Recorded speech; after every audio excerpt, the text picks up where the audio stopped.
बहुत सुंदर गीत आप लोगों ने सुना। कैले परम मनोहर कुबेर कारीगरिया मछरिया ऊपर लंका नगरी। बड़ा मेहनत करके बनौला भाई, बड़ा मेहनत करके बनायन। वो बाबा भोलेनाथ कर्जा लिए रहे, कैसे जाना था? कुबेर जी विश्वकर्मा भगवान के बोलाए के बनवाई दिए। वो मछरी के कांटा के ऊपर। हाँ, और जिंदगी कांटा हो गया, और उस जिंदगी का कांटा हो गया। तभी तो लिखा गया ना, कई में परम मनोहर कुबेर कारीगरिया हो मछरिया ऊपर लंका नगरी।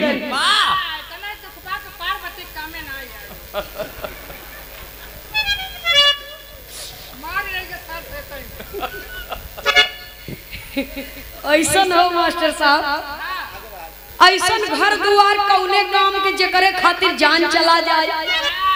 हाँ, लेकिन का करबो, प्रभु की माया कहीं धूप कहीं छाया। भाई सीटी न दे भाई, बहुत खतरा हो हुआ भाई साहब।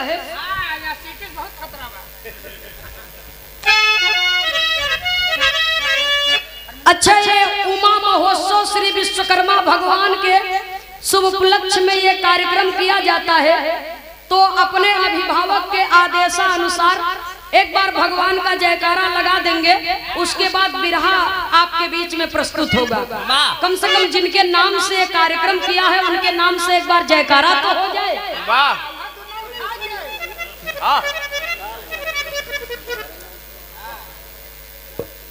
तो एक बार प्रेम से बोलिए विश्वकर्मा भगवान की। देखा भैया, जयकारा लगावे में इतनी बड़ी कंजूसी। एक बात जान ल, जेकर भी देवी देवता के जयकारा लगाए जाते दोनों हाथ उठाए के। अरे बा, हाथ के नहीं उठावत जानत है।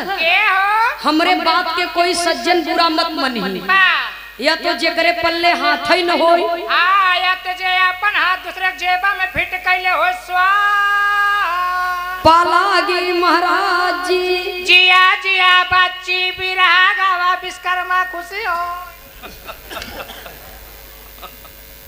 अच्छा, एक बार जयकारा आप लोग लगाई दे दोनों हाथ उठाए के। हमरे बदे नहीं, भगवान के लिए, अपने बदे। एक बार प्रेम से बोलिए श्री विश्वकर्मा भगवान की। बोलिए हो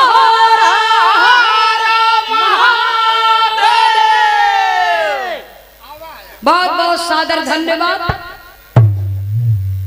जाय के अपन मंडा वन में प्राण त्याग दीहिन सती, अपने जान को दे देती हैं, प्राण त्याग देती हैं। मामा मारीच उनकी प्रतिमा बना करके पूजा करने लगा, वो मुंबई के नाम से जाना जाने लगा। आज बॉम्बे की धरती पर मुंबा देवी की मंदिर है। सुनने वाले श्रोता सज्जनों, और इधर बाबा भोलेनाथ कैलाश पर्वत पर आए। जब कुछ दिन समय बीता तो फिर से लीला करने का टाइम आ गया। तो प्रभु फिर से लीला करते हैं। एक छोटा सा प्रसंग, भक्ति सुनने वाले भक्ति का आनंद लेंगे, मनोरंजन सुनने वाले मनोरंजन का आनंद लेंगे। आइए मास्टर साहब।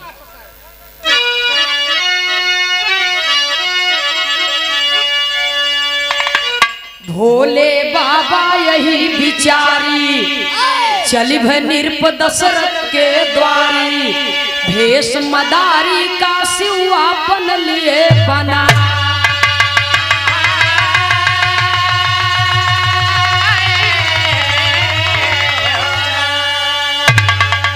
बजाते डमरू भोले दनिया, चलिभ अवध की सले टांग बगल में झोला। बजाते डमरू भोला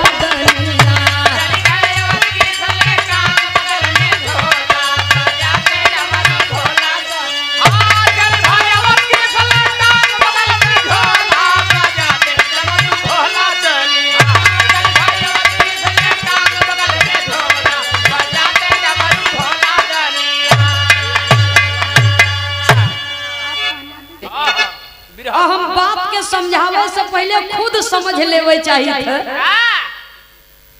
कि कहा जाता है कोस कोस पर पानी बदले 3 कोस पर बानी।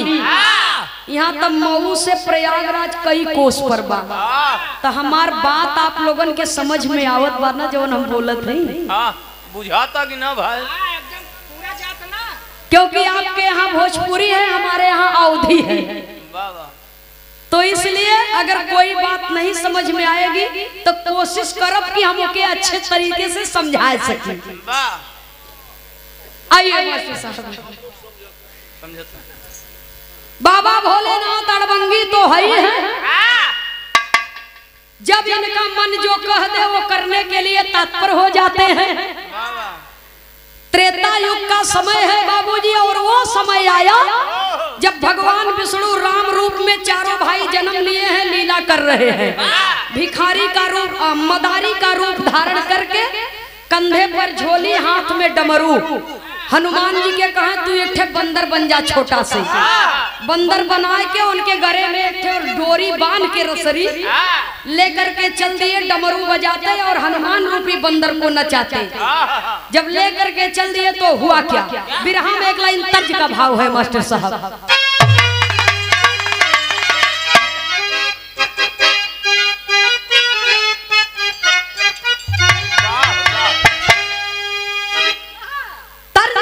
वही है, अरे नजर लागी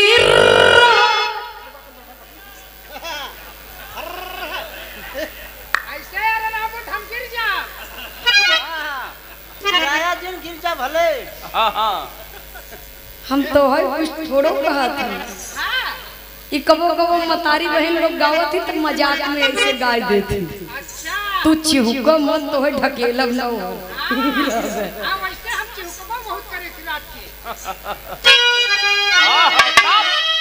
नजर लागी राजा तोरे बंगले पे। बिरहा में भाव है, कहना है कैसे हो? अरे डमरुआ हो शिवजी डिम डिम बाजा।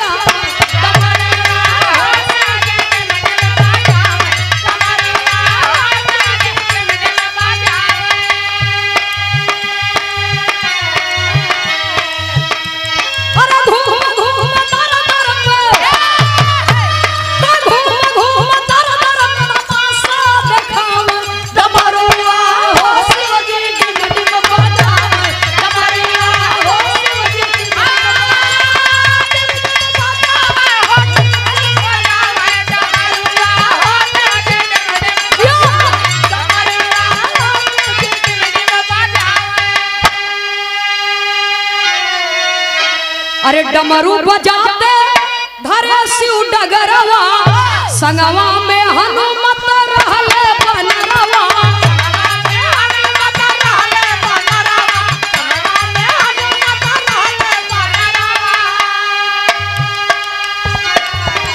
अरे बंदर के नाच मन, तो बंदर के नाच मन सब ही के भाव। डमरुआ हो शिवजी डिम डिम बजावे।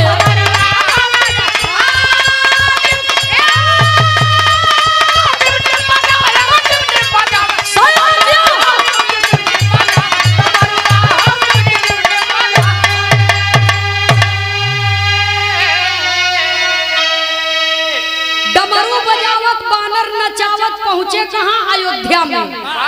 तो हुआ क्या? बिरहा में एक लाइन तर्ज है। बिरहा जगत में ये गीत निकली। आरा जिला भोजपुर बक्सर के आगे पटना, बतावा ड्राइवर बाबू किराया लेबर कितना। लेकिन ई गाना आज के 100-150 साल पहले हमारे भारत की माँ बहनों ने गाया। कैसे मास्टर साहब?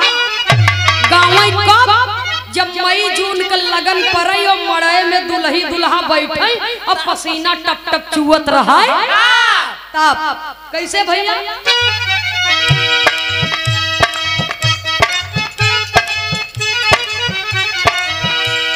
सास बोले कड़वई बोली, सास बोले कड़वई बोली, सरहद बोले नरमी, तनी हटके बैठा है दुल्हिन के होले गर्मी, तनी हटके बैठा है दुल्हा।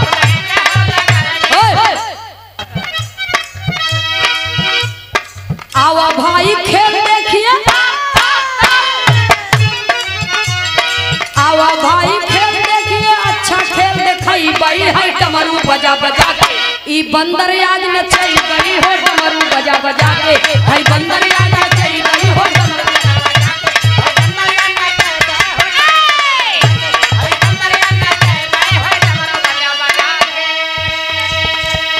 नर और नारी आवा बूढ़ावा जवाना,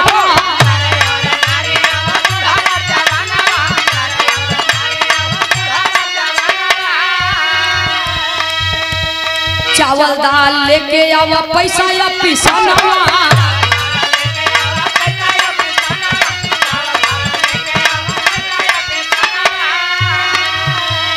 हमरे नाही खेती बाड़ी, हमरे नाही खेती बाड़ी, इहे कमाई खाई बई है डमरू बजा बजा के। ई बंदर आज नचई बई हो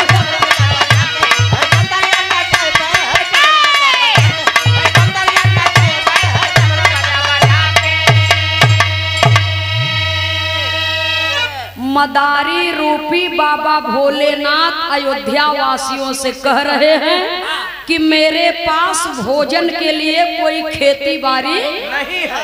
इसी डमरू को बजाते हैं, बंदर को नचाते हैं, जो भी मिलता है उसी से अपना परिवार का भरण पोषण करते हैं। इतना बढ़िया डमरू बजाए कि महल में बाल लीला कर रहे प्रभु राम के कानों तक आवाज पहुंची तो वो माता कौशल्या से कहते हैं। विरहा में तर्ज लगी मास्टर साहब, कहना है तैयारी में रह जियो।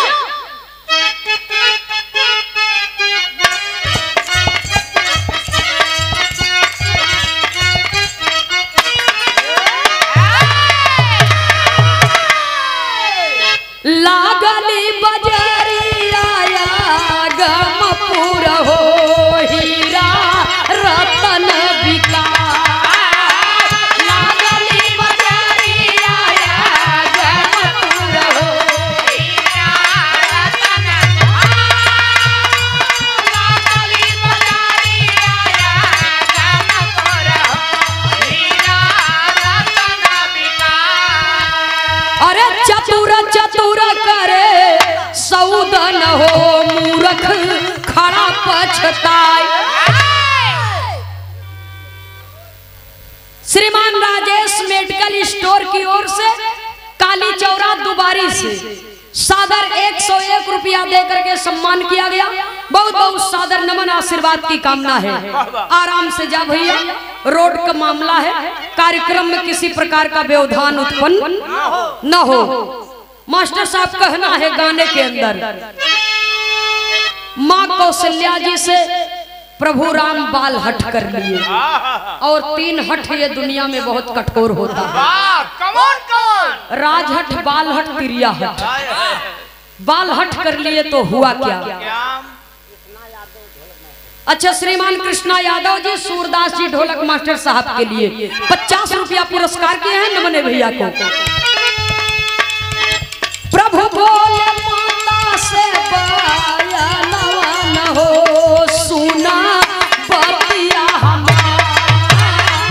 प्रभु बोले माता से बयान हो, सुना बतिया हमारा।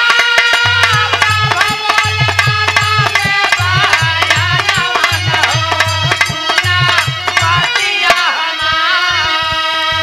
अरे कहाँ रघुराई माता माना मोर कहानवा, डामरू दीवा के पूरा कई दया रमाना, डामरू दीवा के पूरा कई दया रमाना, डामरू दीवा के पूरा कई दया रमाना।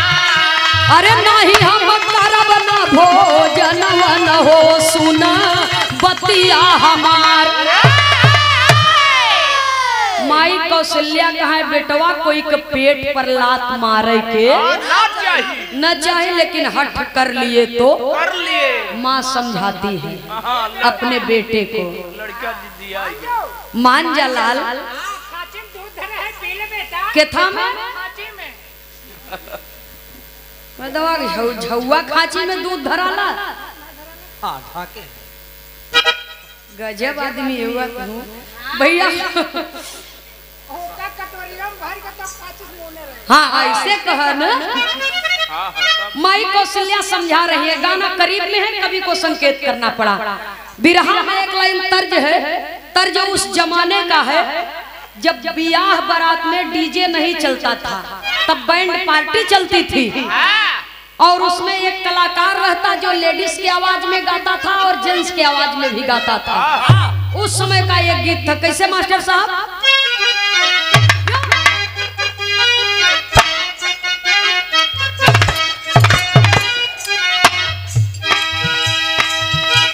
ले जाएंगे दिल वाले दुल्हनिया ले जाएंगे, ले जाएंगे, ले जाएंगे दिल वाले दुल्हनिया ले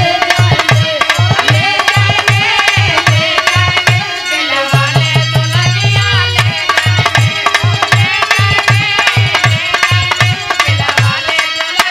जाएंगे। मान जाएगा लाल मेरी बचनिया, मान जाएगा लाल मेरी बचनिया,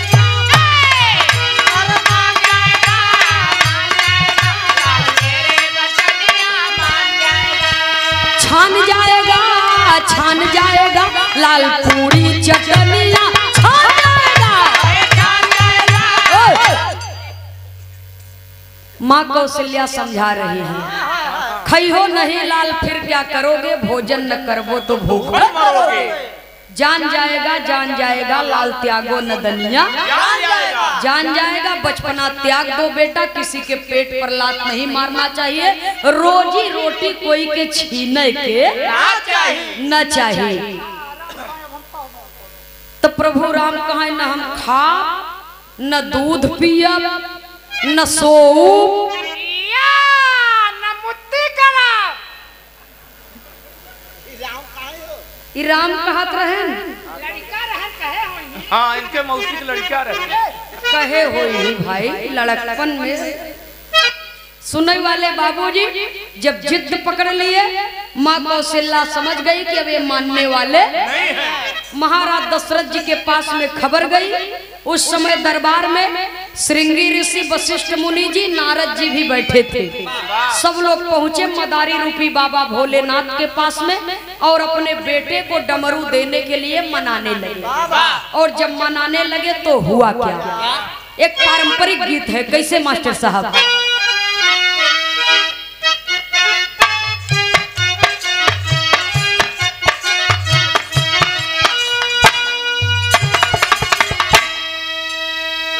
अरे माई कहाँ की बेटी नियरे बिया गई हो, माई कहाँ की बेटी नियरे बिया गई हो, बपई कहाँ की बड़ी दूर हो, माई कहाँ की बेटी नियरे बिया गई हो, बपई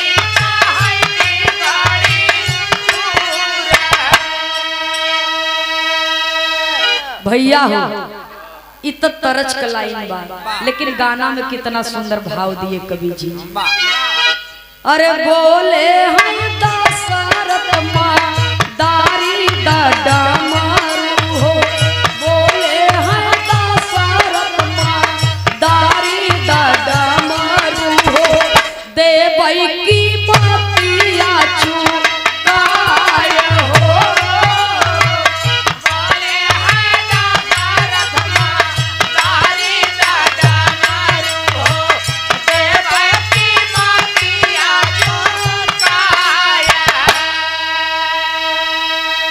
अरे रूठिया में बैठे ललनावा हो, भोजन कराई नहीं जाई हो।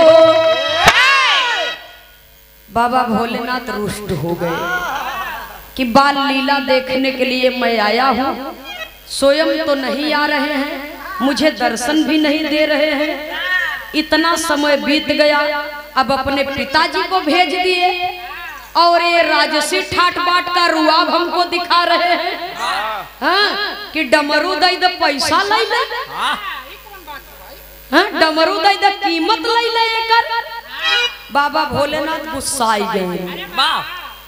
मदारी डमरू जब बजाया शिव जी किए जरा न खटका डमरू अवनी पर तब पटका। अरे झटका लगा मही के तुरंत 5 ठी होला बजाते डमरू भोला दुनिया। मारे गुस्सा में डमरुए उठाए के फेंक दिए धरती पर, पटक दिए कहाँ हला ले जाए के अपने लड़का के दे दे खूब बजा ले। जब जीव भर जाए तो मन करे तो वापस कह दे है, ना मन करे तो रख ले ही। एक डमरू में से 5 ठे हुई है। डमरुआ बच्चा दे दे। एक डमरू में से 5 डमरू हुई है। कहाँ ले जा रामो बजाओ। हाँ पूरा खानदान बजावे। बाबा भोलेनाथ का माया नारद जी सोचन हम ही डमरू उठाए के दे दे भगवान खुशी हो जाएगी। तो बिरहा का अंतिम तर्ज और अंतिम निष्कर्ष।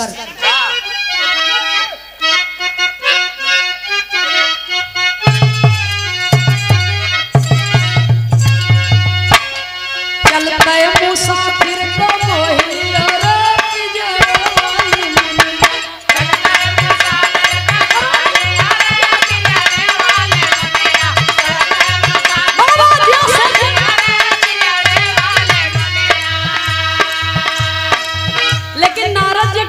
हैं। नारद जी हाथ लगाई दिए हो मन बाके दुल्हनिया। नारद जी हाथ लगाई दिए हो मन बाके दुल्हनिया। नारद जी हाथ लगाई दिए हो मन बाके दुल्हनिया। जैसे डमरू में नारद जी हाथ लगाए बाबा भोलेनाथ अपनी माया शक्ति फैला दिए। मजाक मजाक में कमवे गड़बड़ाई गई। नारद जी मर्द से नारी हो गए और जब नारी हो गए तो जनता हंसने लगी। और तब तक हुआ क्या,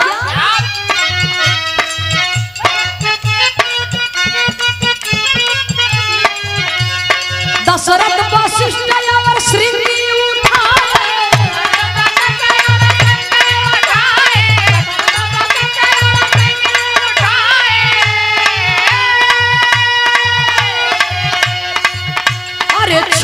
नारी तन पाई गए हो बने बाके दुल्हनिया। नारद जी, महाराज दशरथ जी, श्रृंगी ऋषि जी, वशिष्ठ मुनि जी, ये सब भोलेनाथ के माया जाल में फंस गए। जब पुरुष से स्त्री हो गए, हाँ स्त्री देखे है कभी? हाँ स्त्री का कौन सा भाग चिकना होता है इन्हें खूब मालूम है। वो कपड़ा प्रेस करे वाला प्रेस है, वो स्त्री नहीं।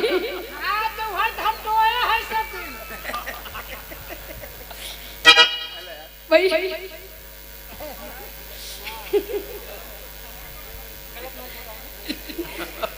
नहीं तो का के कहत बा कि तू गलत बोलत है। खैर हंसी मजाक भी होना जरूरी है। सूरदास जी की बात भी एकदम अपनी जगह पर फिट है। सुनने वाले श्रोता सज्जनों अब हमारे बिरहा का निष्कर्ष सुन ले। जब चारों जने मेहरारू हो गए, स्त्री हो गए, नारी हो गए, अब समझे? हाँ ना उसको नाली कहते हैं। हाँ जौन तोहरे शरीर में दौड़त बा वो नारी है वो। हाँ और जे तोहे पैदा की है वो नारी है। यानी हमार माई नारी है। हाँ हमार बाबू नहरा है।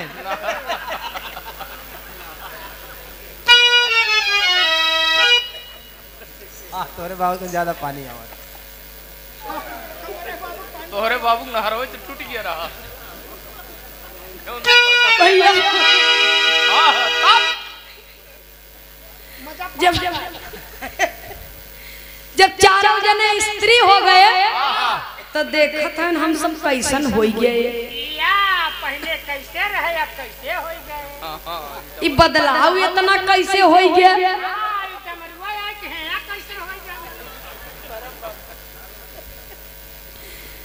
ऊपर देखत हन तो माथ में माथ विदिया बा, और नीचे जात हन तो निकुरा में नथिया चमकता, और नीचे जात हन तो गले में हार चमकता, और नीचे जात हन तो हाथे में चूड़ी कंगन, और नीचे जात हन तो कमर में करधन बा, और नीचे देखो तो पूरा नेटवर्क गायब बा, पूरा का पूरा कल पुर्जा चेंज है। अर्थात पुरुष से स्त्री हो गए, लज्जित हो गए, शर्म के मारे अपना सर झुका करके खड़े हो गए। पब्लिक में हल्ला हो गई, सब लोग बाबूजी मजाक करने लगे, हंसी उड़ाने लगे। तो एहर प्रभु राम सोचत हैं कि जल्दी से डमरू लेके हम ही बजाए दे, तो हुआ क्या। अंतर के लाइन में मास्टर साहब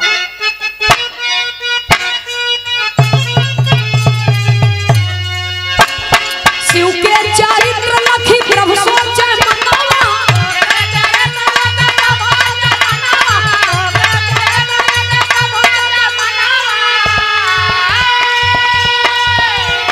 डमरू उठा कर बजाए दिए हो मने बाके दुल्हनिया,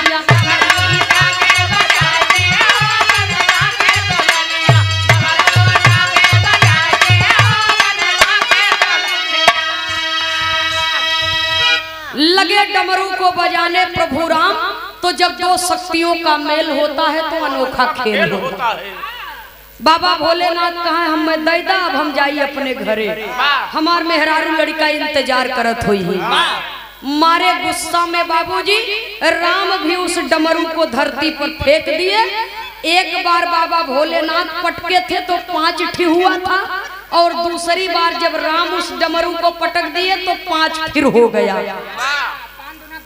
5 दूना 10 हो गए। कहा हेमंत से जो तुहार असली हो लेके जा, हमको मार दंगा आपसे नहीं करना है, जो आपका हो आप लेकर के जाइए। तो हुआ क्या, डमरू उठा बने शिवलू भैया,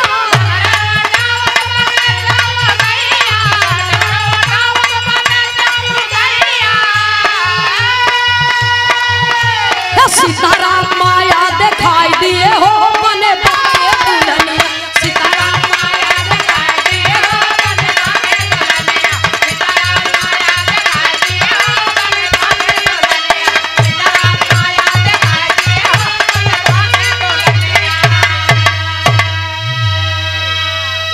जब डमरू में हाथ लगाए तो जैसे चारों जने की स्थिति वो समय रहल, ठीक उसी प्रकार से प्रभु राम भी अपनी माया फैला दिए, बाबा भोलेनाथ भी औरत हो गए। और जब औरत हो गए तो कहे जा करके सरयू नदी में स्नान कर लीजिए। विद्वानों ने बताया, जा करके सरयू नदी में स्नान किए, ओम नमः शिवाय का जाप किए, और तब जा करके 5 जन अपने अपने असली रूप में आए, अपने असली रूप में आए। और जिस जगह पर स्नान किए थे प्रभु राम अपना चरण उस जगह पर रखे, तो सरयू नदी में अयोध्या में वो राम घाट के नाम से आज भी जाना जाता है। और जो हनुमान जी बंदर बने थे उन्होंने कहा कि प्रभु मैं आपके साथ में कोई मजाक मस्ती नहीं किया, न ही कभी जीवन में करूंगा, मैं आपका दास बन करके रहना चाहता हूँ। जब भी आपको अपने भक्त की आवश्यकता पड़े तो आप अवश्य मुझे पुकारिएगा। वही जब बाबूजी राम का वनवास हुआ था, सीता का हरण हुआ था, तो सीता को पता लगाने के लिए वही हनुमान जी को बुलाए राम, क्योंकि उन्होंने वचन दे चुके थे कि मुझे जब भी आवश्यकता पड़ेगी तो मैं आपको याद करूंगा। तो हनुमान जी के द्वारा वो रावण की लंका पर चढ़ाई किए, और हनुमान जी के सहयोग से रावण पर विजय प्राप्त किए, लंका को जराए। जो लंका शिव और पार्वती जी ने रावण को दान दिया था। इसीलिए कहा जाता है बाबूजी कि भक्त बिना ये कुछ भी नहीं है, भक्त है इनकी जान भगत के बस में है भगवान। दुनिया चले न श्री राम के बिना, श्री राम न चले हनुमान के बिना। भगवान सदैव भक्त की रक्षा करते हैं, लेकिन कभी कभी भक्त की जरूरत भी भगवान को पड़ जाती है। आखिरी लाइन में खानदान के परिचय के साथ में कवि को संकेत करना है।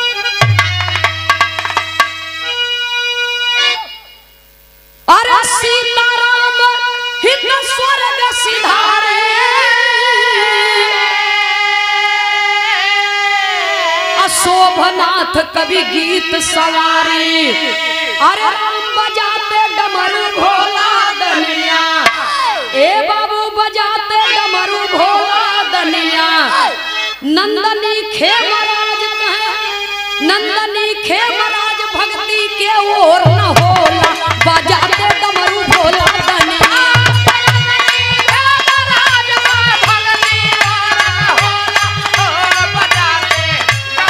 जय हो जय हो।